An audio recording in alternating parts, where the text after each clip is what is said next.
French firm Dassault Aviation is gathering big momentum towards an Indian Navy contract for 26 Rafale-M naval fighters intended for operations off the deck of India's new aircraft carrier INS Vikrant.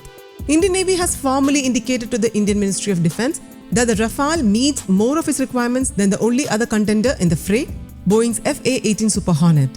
While Indian defence contracting has been notorious for the distance and pitfalls between contest win and contract award, top Indian Navy sources said that the Rafale has this one.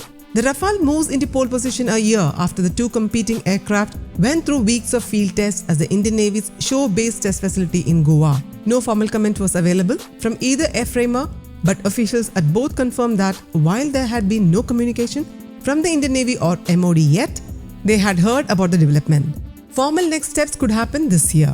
A contract award would make the Indian Navy the first export customer of the naval carrier-based Rafale-M, having already exported the Air Force variant to a slew of countries including Egypt, Qatar, Greece and India. The Indian Air Force's 36 Rafale jet, populating 2 squadrons, arrived in India between 2020 and 2022.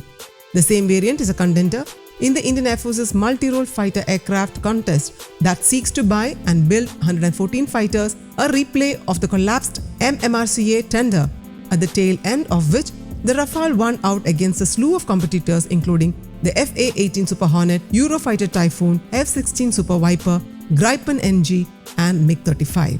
This time the Rafale prospectively goes up against the same stack of jets with the addition of 2, the Russian Su-35 and Boeing's F-15 Eagle II.